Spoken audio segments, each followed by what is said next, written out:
Не забравяйте да създадете акаунт. Първо, кликнете върху Създай хранилище и му дайте име. Ще го нарека тест и ще добавя описание.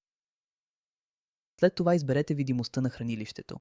Можете да го направите публично или частно. За този урок ще го направя частно и ще се уверя, че добавям readme, след което ще създам хранилището. Сега отидете и добавете файл, като кликнете върху Създай нов файл. Горе на това място ще именуваме нашата папка. Наречете го както искате. Ще го нарека файлове.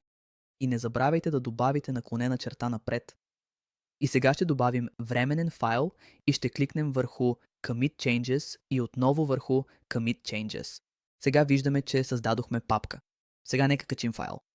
Отворете папката и кликнете върху Добавяне на файл, а сега кликнете върху Качване на файлове.